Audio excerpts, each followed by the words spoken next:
A situação das áreas invadidas pela braquiária é essa condição aqui.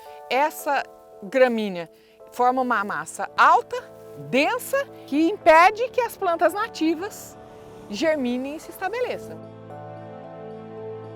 Esse é um outro vetor de degradação. É verdade. A força perturbadora da invasão pelo pinus, ela está em duas coisas essencialmente. No roubo da luz e nessa camada absurda de acículas que não deixa nada nascer e se desenvolver aqui. Então, o processo de invasão acontece dessa maneira. Existe uma plantação de pinos, que é uma plantação feita com fins comerciais para a produção de madeira de resina. E assim que essas árvores começam a produzir sementes, o vento transporta sementes para as proximidades. Os campos de cerrado, o cerrado típico, a savana do cerrado, eles são todos com problema de invasão, ou pelas gramíneas africanas ou pelo pinus. Essa é a dura realidade. Quero dar uma olhada aqui para o município de Águas de Santa Bárbara. Até então a gente tinha mapas de uso e cobertura da terra. E o mapa, ele não qualifica essa vegetação nativa, né? Então ele diz ali que o que é floresta igual em todo o território. Só que quando a gente anda no campo, a gente sabe que tem diferentes estados de saúde, né? Tem diferentes vetores de degradação, tem diferentes distúrbios acontecendo. Então o que a gente está tentando fazer é dar o primeiro passo para entender qual que é a saúde desses ecossistemas.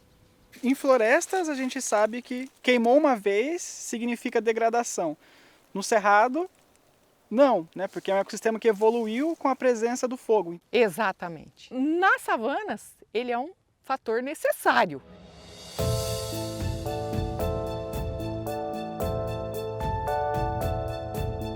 Na Amazônia, as principais causas de degradação da floresta são o fogo, a extração madeireira e as secas extremas. Num estudo recente, a gente demonstrou que 38% da bacia amazônica como um todo já se encontra num estágio de degradação.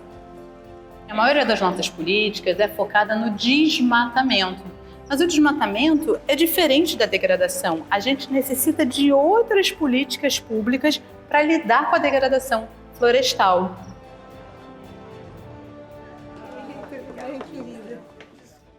Nós estamos vivendo um momento que, além de preservar, a gente tem esse papel de fazer a restauração. Degradação é um desserviço ao país em todos os aspectos: ambiental, social, econômico.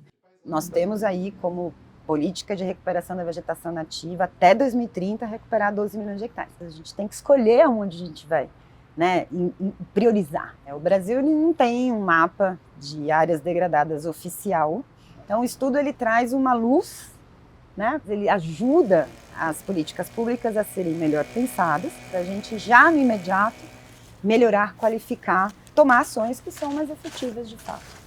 A gente pensou um conjunto de fatores de degradação, né? A área de borda, é o tamanho do fragmento, é o quão isolado ele está, de modo que o usuário ele pode selecionar quais fatores ele quer usar e combinar isso. Vamos dizer, ele pode criar o seu próprio mapa, ele pode criar cenários. Essa era a composição do campo cerrado antes da invasão. E então era assim, um pouco de terra nua, subarbustos, gramíneas nativas, uma diversidade que chega ao nível da gente ter encontrado aqui 35 espécies de plantas em 1 metro quadrado. E quanto mais próximo da estrada, quanto mais próximo da borda, maior é a densidade. Maior a densidade da invasão. O que a gente está fazendo é fornecer uma ferramenta que agrega um conjunto de fatores que vai permitir que pesquisadores e tomadores de decisão tomem decisões mais assertivas e façam pesquisa com mais facilidade.